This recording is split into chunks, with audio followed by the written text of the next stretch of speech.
قرآن کریم فرقان حکیم میں ارشاد فرمایا ہے ان الدین عند اللہ الاسلام، بے شک اللہ کے نزدیک جو سب سے بہترین دین ہے وہ دین اسلام ہے۔ رب کائنات نے قرآن کریم فرقان حکیم میں ایک مقام پہ ارشاد فرمایا لا اکراہ فی الدین، دین میں کسی قسم کا جبر نہیں ہے، اس کے اندر زیادتی کا جو شائبہ تک ہے وہ بھی نہیں پایا جاتا۔ آپ رستے میں جاتے ہوئے کسی انسان کو ٹھوکر مار دیں، اسلام اس کی بھی اجازت نہیں دیتا، بلکہ آقا علیہ الصلوۃ والسلام نے تو اشارہ ابرو کے ساتھ کسی انسان کو تکلیف دینا حضور نے اس سے بھی منع فرمایا ہے۔ بلکہ آقا علیہ الصلوۃ والسلام کا تو دین یہاں تک حکم ارشاد کرتا ہے، میرا آقا علیہ الصلوۃ والسلام نے فرمایا کہ جب قربانی کے لیے جانور کو ذبح کرنا ہو تو اس جانور کے سامنے چھری کو بھی تیز نہ کیا جائے، اس لیے کہ اس جانور کے دل کے اندر بھی درد پیدا ہوتا ہے۔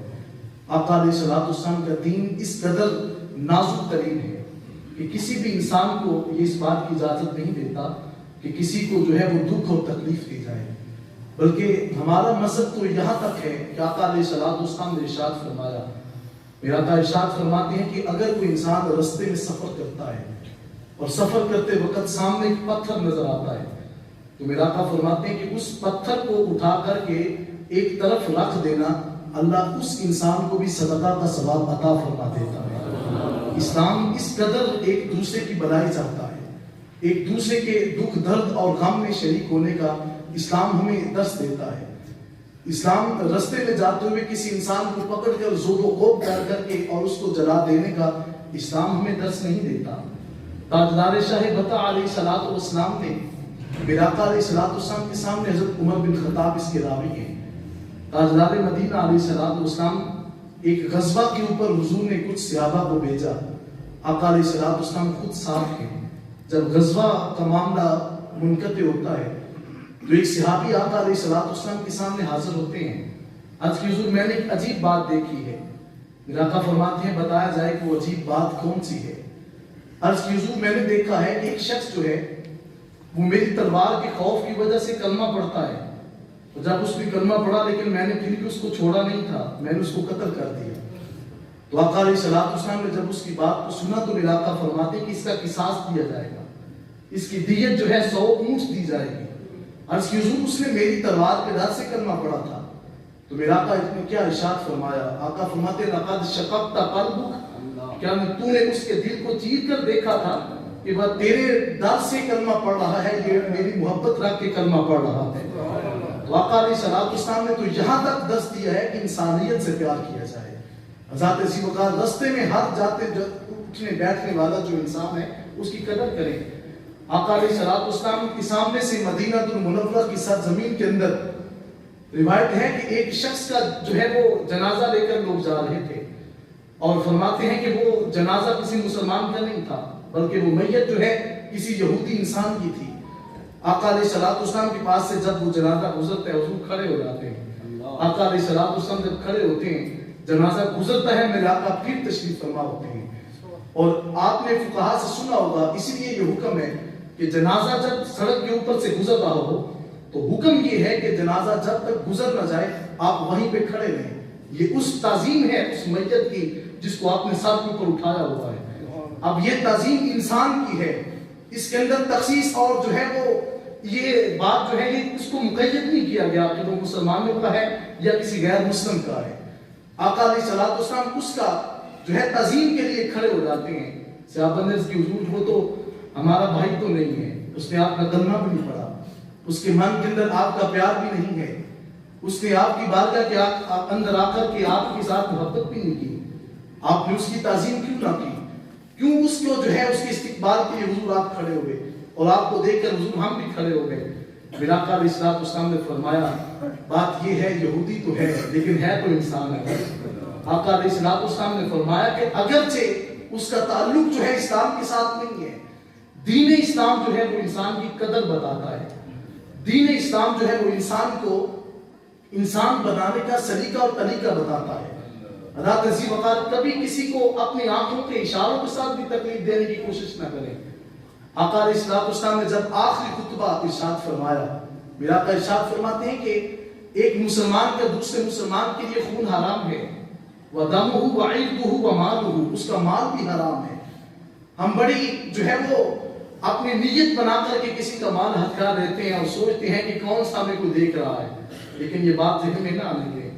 اس مال کی حفاظت ہر مسلمان کا حق ہے کہ میں اس کے مال کی حفاظت کروں گا، بلکہ اسلام نے تو یہاں تک بتا دیا کہ آقا علیہ الصلوۃ والسلام نے فرمایا کہ جب آپ نے کسی کے گھر داخل ہونا ہے تو اس کا انداز کیسا ہونا چاہیے۔ رب کائنات نے قرآن میں ارشاد فرمایا، یا ایھا الذین آمنوا، اے ایمان والو، لا تدخلوا بیوتا غیر بیوتکم حتی تستأنسوا، کسی کے گھر کے اندر آپ داخل ہو نہیں سکتے جب تک کہ آپ کو گھر والا اجازت نہیں دے دیتا۔ آپ دیکھ رہے کہ چار دیواری کے اندر رہتے ہوئے مسلمان کو اتنا حکم ہو رہا ہے کہ آپ نے اپنی عزت کی، مال کی، اپنی ناموس کی حفاظت کرنی ہے۔ آقا علیہ الصلوۃ والسلام نے جب مکہ کو فتح کیا تو اس موقع کے اوپر حضور نے کیا ارشاد فرمایا تھا؟ میرے آقا فرماتے ہیں کہ جو اپنے گھر کا دروازہ بند کر لے اس کے لیے بھی امن ہے، جو ابو سفیان کے گھر میں پناہ لے لیتا ہے اس کے لیے بھی امن ہے۔ آقا علیہ الصلوۃ والسلام نے جس کو امن دے دیا، دروازہ بند کرنے کے باوجود بھی آقا علیہ الصلوۃ والسلام نے ان کے گھر کے اندر داخل ہو کر کے ان کو قتل کرنے سے منع فرما دیا ہے۔ تو اسلام دین محبت ہے، دین مرفت ہے، دین اسلام جو ہے وہ امن کا درس دینے والا دین ہے۔ آقا علیہ الصلوۃ والسلام، میں یہاں پر رک کر بات کرنے لگا ہوں، میں جہاد کا انکار نہیں کر رہا۔ جہاں پہ آقا علیہ الصلوۃ والسلام کو تلوار کی ضرورت پڑی ہے، حضور علیہ الصلوۃ والسلام نے تلوار کو بھی اٹھایا ہے، لیکن وہ اس وقت تھا کہ جب ڈاکٹر مریض کے پورے جسم کو دیکھ کر کہتا ہے کہ اب اس حصے کا اس جسم کے ساتھ رہنا جو ہے دوسرے حصے کو نقارہ بنائے گا۔ آقا علیہ الصلوۃ والسلام نے اس وقت جو ہے کلمہ اعلائے حق کے لیے تلوار کو بلند کیا ہے، جب لوگوں نے آقا علیہ الصلوۃ والسلام کو انتہائی پریشان کیا ہے۔ اور آقا علیہ الصلوۃ والسلام کی 13 سالہ زندگی اس کا مطالعہ کریں، حضور علیہ الصلوۃ والسلام نے تکالیف کو برداشت کیا ہے۔ حضور کے رستے کے اندر کانٹے بچھائے جاتے ہیں، حضور فجر کی نماز کے لیے جاتے ہیں، حضور کے مبارک قدموں کے اندر جو ہے وہ کانٹے چبھ جاتے ہیں، لیکن حضور کی زبان کے اوپر کبھی جو ہے اس کافرہ کے لیے جو ہے حضور نے کبھی بد دعا نہیں کی، بلکہ آقا علیہ الصلوۃ والسلام کے جسم اطہر کے اوپر جو ہے عقبہ بن ابی معیط کے کہنے کے اوپر اوجری بھی ڈالی جاتی ہے، لیکن حضور کے لبوں کے اوپر کبھی کلمہ یہ نہیں آتا کہ اس نے امام الانبیاء کے ساتھ ایک ایسی نزیبہ حرکت کی ہے، بلکہ آقا علیہ الصلوۃ والسلام جب خدا کا حکم ہوتا ہے کہ حبیب اب آپ نے تلوار کو بلند کرنا ہوگا تو میرا آقا اس وقت تلوار کو اٹھاتے ہیں۔ نہیں تو اسلام کسی کے اوپر جبر کرنے کی جو ہے آج بھی ہمیں اور توبیخ کرنے کی اسلام اجازت نہیں دیتا، لیکن یہ بات ان لوگوں کے لیے ہے جنہوں نے ابھی اسلام قبول نہیں کیا، لیکن جنہوں نے حضور کا کلمہ پڑھا ہے اب وہ تو رنگی کے اندر شامل نہیں ہو سکتے۔ آدھا تیتر آدھا بٹیر یہ اسلام کا فلسفہ نہیں ہے۔ اسلام کا فلسفہ یہ ہے، یا ایھا الذین آمنوا ادخلوا فی السلم کافہ، اے میرے حبیب اس کے ماننے والوں اسلام کے اندر پورے کے پورے داخل ہو جاؤ، ولا تتبعوا خطوات الشیطان، شیطان کے نقش قدم پر نہیں چلنا، انہ لکم عدو مبین، اس لیے کہ وہ تمہارا کھلم کھلا دشمن ہے۔ خدا تدبیر وقار شیطان کی بات کو ہم نے قطعاً نہیں ماننا، ہم نے رحمان کی بات کو ماننا ہے۔ رات محترم تو میں عرض کر رہا تھا اسلام کے اندر پورے کا پورا داخل ہونے کا حکم ہے، تو میں عرض کر رہا تھا فرمایا کہ کبھی کسی کے گھر کی چار دیواری کے اندر بھی جھانکنے کی اجازت نہیں ہے۔ آقا علیہ الصلوۃ والسلام کے سامنے امام بخاری اس کو روایت کرتے ہیں، تاجدار مدینہ علیہ الصلوۃ والسلام آپ کے گھر کے اندر ایک شخص آتا ہے کہ جو ابھی اسلام کو نیا اس نے پڑھا ہوا تھا، اسلام کے قوانین کو جانتا نہیں تھا۔ آقا علیہ الصلوۃ والسلام کی کشانت پر دستک دیتا ہے اور ساتھ عرض کرتے ہیں علی جو حضور میں کیا داخل ہو سکتا ہوں، میں آ جاؤں؟ میرا آقا علیہ الصلوۃ والسلام نے فرمایا کہ اس کو دین کا نہیں پتا کہ کسی کے گھر کے اندر داخل کیسے ہوا جاتا ہے۔ آپ نے دیکھا ہوگا کہ کبھی جب ہم کسی کے گھر کے اندر داخل ہوتے ہیں تو یہاں تک بھی ہوتا ہے کہ ہم گھر کی چوکھٹ کے سامنے کھڑے ہونے کے بعد جو ہے اس گھر کے اندر سراخوں کے ذریعے سے دیکھ لیتے ہیں کہ دروازہ کھولنے والا بندہ کون سا ہے، لیکن آداب معاشرت سنیں اسلام ہمیں کیا کہتا ہے۔ آقا علیہ الصلوۃ والسلام نے فرمایا کہ جب کسی کے گھر آپ نے دستک دینی ہے تو دروازے کے اندر جھانکنا نہیں ہے کہ آنے والا شخص کون ہے۔ میرا آقا فرماتے ہیں کہ اندر خواتین بھی ہیں، کسی خاتون کے اترے ہوئے دوپٹے کے ذریعے اگر اس کی بالوں کے اوپر آپ کی نگاہ پڑ جاتی ہے تو میرا آقا فرماتے ہیں کہ وہ بال ایسے ہیں کہ جو غیر محرم کے ہیں. آپ نے اس بات کی احتیاط رکھنی ہوگی کہ کسی غیر محرم خاتون کے بالوں کے اوپر بھی غیر بندے کی نظر نہ پڑے. اس کا جو ہے بال بھی پردے کی اور اس کے لیے حرمت ہے. آپ نے دیکھا ہوگا شادی بیاہ کی تقاریب کے اوپر خواتین جاتی ہیں اور اسلام کا اس قدر انداز سے مذاق اڑانے کی کوشش کی جاتی ہے کہ خواتین نے اپنے دوپٹے جو ہیں اپنی سائڈ پہ ڈالے ہوتے ہیں. سوال پیدا ہوتا ہے کہ اس دوپٹے ڈالنے کا مقصد کیا تھا؟ یہ اسلام سے مذاق نہیں تو اور کیا ہے؟ آقا علیہ الصلوۃ والسلام کی صاحبزادی سیدہ فاطمہ رضی اللہ تعالی عنہا، آپ کی ذات وہ ذات ہے، فرماتے ہیں کہ جن کے بالوں کو بھی کسی غیر نے نہیں دیکھا ہوا تھا. تو یہ سیدہ کائنات کی سنت پہ عمل کرتے ہوئے یہ خواتین کے لیے لازم ہے اپنے گھروں کے اندر یہ تبلیغ کرنے کی کوشش کریں کہ کسی غیر محرم کی جو نظر ہے وہ کسی غیر عورت کے اوپر بھی نہ پڑے. اپنی نگاہوں کی حفاظت کریں. آقا علیہ الصلوۃ والسلام نے فرمایا کہ عورت کے تیروں میں سے، شیطان کے تیروں میں سے جو سب سے بدترین تیر ہے وہ عورت کے بال ہیں، جس کی وجہ سے انسان کی شہوات انسان کے نفس کے اندر پیدا ہوتی ہیں. اگر انسان اس سے بچنا چاہتا ہے تو غیر محرم کے بالوں کی طرف بھی اس کی کبھی نگاہ نہ اٹھے. تو فرمایا کہ اگر کسی غیر کے جو ہے وہ گھر کے اندر، دہلیز کے اندر آپ نے کھڑے ہو کر کے دستک دینی ہے تو آپ گھر کے اندر نہ جان کے بلکہ ایک طرف آپ کھڑے ہو جائیں اور اجازت طلب کریں، ادخلوا، کیا میں داخل ہو سکتا ہوں؟ اور پھر ہمارا وتیرہ اور عادت یہ ہے کہ ہم وہاں پہ جب پوچھا جاتا ہے کہ آنے والا تو کون ہے تو جواب میں ہم اپنا نام نہیں دیتے بلکہ کہتے ہیں انا، میں آیا ہوں. میرا آقا علیہ الصلوۃ والسلام نے جب کہا گیا کہ حضور کے سامنے کے راوی آتے ہیں، آ کر کے کہا حضور میں آیا ہوں. میرا آقا فرماتے ہیں من انت، آنے والا تو کون ہے؟ اپنا نام لے کر بتایا تھا. آپ نے کبھی دیکھا ہوگا موبائل فون کے اوپر گھنٹوں جو ہے گفتگو کرنے والے بندے 15 منٹ اسی بات پہ لگاتے ہیں، پہچانا کہ نہیں پہچانا. حضرت عزیز وقار انسان کے وقت کی قدر کریں. آج کبھی غور کیا کریں کہ آپ میں سے بہت سے وہ لوگ ہیں ہمارے اوپر اعتراض کرتے ہیں کہ جمعے کا ٹائم بڑی دور لے جاتے ہیں، لیکن کبھی یہ بھی تو سوچا کریں کہ موبائل کے اوپر گھنٹوں بات کرنے کے بعد آج تک کسی نے بات کی ہے کہ یار میں نے 15 منٹ اوپر بات کی ہے تو آپ نے 15 منٹ کیوں اوپر بات کی؟ حضرت عزیز وقار دین کی بات ہوتی ہے تو ہمارے پاس سننے کے لیے 2 وقت بھی نہیں ہے. یہ ہماری بدقسمتی نہیں تو اور کیا ہے. دین کے اندر اگر کوئی 5 منٹ جمعے کا خطبہ اوپر چلا جائے تو معترضین اعتراض کرنے والے لاکھوں کی تعداد میں ملیں گے، لیکن آپ نے گھنٹوں جو گفتگو کی اس کا کوئی پوچھنے والے کوئی نہیں ہے. تو حضرت عزیز وقار اس بات کو اپنے دل کے اندر اترنے دیں. جواب میں وہاں پہ یہ نہ کہا کریں کہ فلاں ہے فلاں ہے، فوراً کہہ دیا کریں کہ میں اویس ہوں، میں زید ہوں، میں بکر ہوں. اپنا نام بتائیں. آقا علیہ الصلوۃ والسلام نے فرمایا کہ جب دروازے پہ دستک دی تو اس نے کہا من انت، آنے والا تو کون ہے؟ انہوں نے پھر کہا حضور میں آپ کا غلام فلاں بن فلاں ہوں. آقا علیہ الصلوۃ والسلام نے اس چیز کو پسند فرما دیا. حضرت عزیز وقار میں بات کو اختتام کی طرف لے کے جا رہا ہوں. فرمایا کسی غیر کے گھر کے اندر داخل نہیں ہونا. داخل ہونے کے لیے اجازت طلب ہے، اس کی اجازت لیں. جب اجازت ملتی ہے تو پھر آپ گھر کے اندر قدم رکھ سکتے ہیں. اگر اجازت 3 مرتبہ دروازہ کھٹکھٹانے سے اجازت نہیں ملتی تو آپ وہاں سے واپس پلٹ دیں.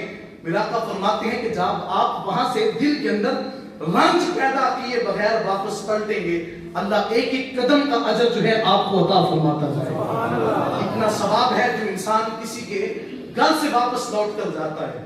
آپ نے کبھی دیکھا ہوگا کہ کوئی بندہ حالت نماز میں ہوتا ہے، ہمارا خون بجنا شروع کر دیتا ہے. اور آپ نے یہ بھی بات دیکھی ہوگی کہ کبھی کوئی بندہ جو ہے وہ نماز کی حالت میں ہوتا ہے، بندہ فون پہ فون کیے جاتا ہے. لیکن بات کرنے کا یہ ہے، ایک موقع پہ ایک شخص نے فون کر دیا، میں حالت نماز وقت ظہر کی نماز پڑھ رہا تھا.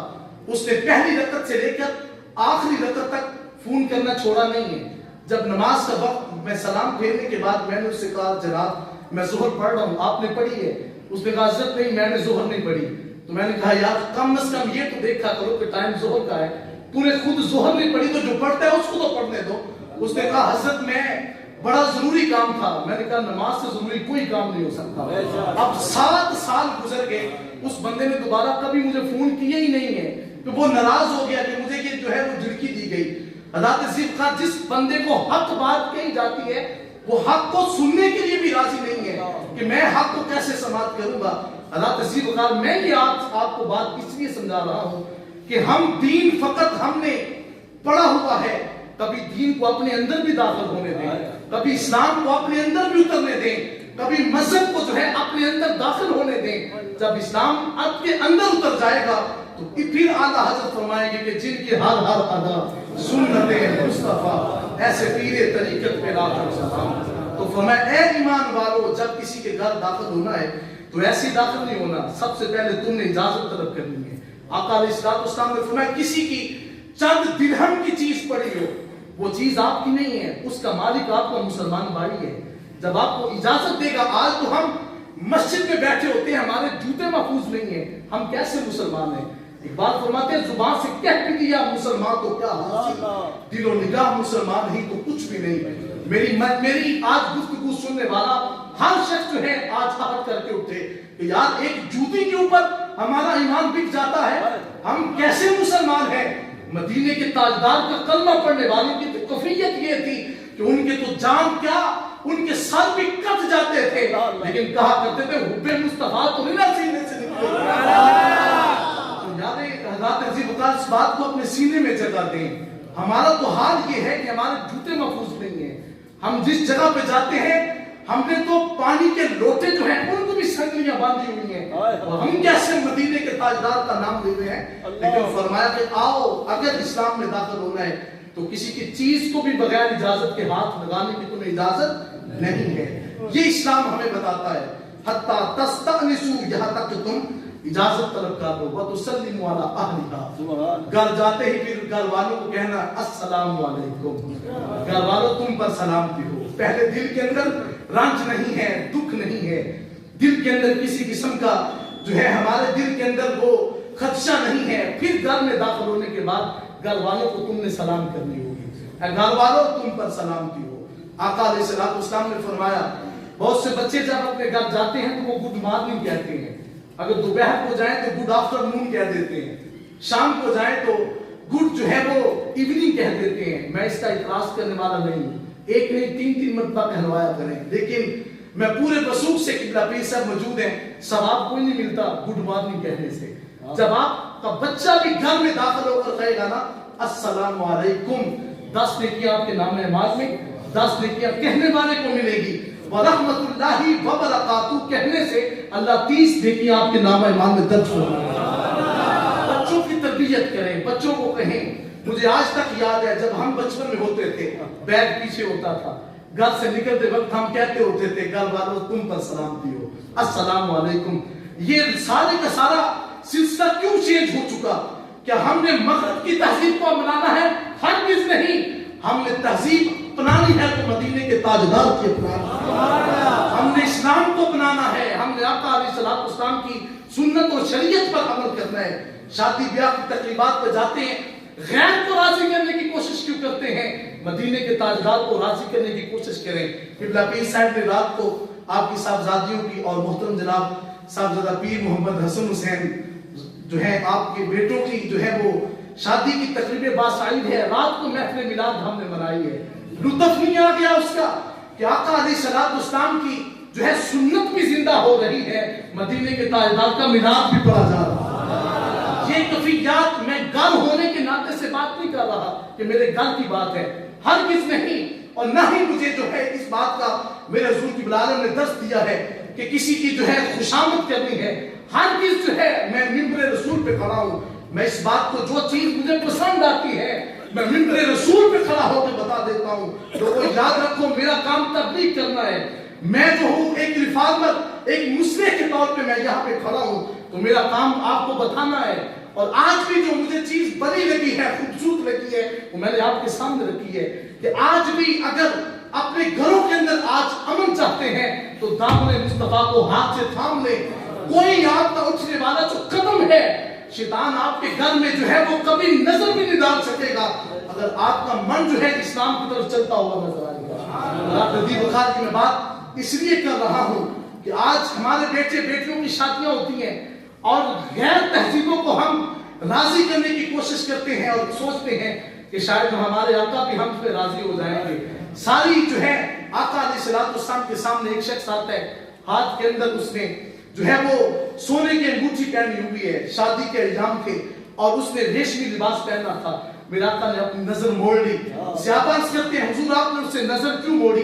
میرا آقا فرماتے ہیں میں اس بندے سے پیار کیوں کروں جس کے ہاتھ کے اندر جہنم کی آگ کا انگارہ ہے. یار آج ہم ایک بندے کو کہیں کہ یار یہ تو نہ لیا کر, اس کو نہ استعمال کیا کر, تو لوگ آرام سے کہہ دیتے ہیں یار فلاں بندے کی ناک کٹ جانی تھی, فلاں بندے نے ناراض ہو جانا تھا.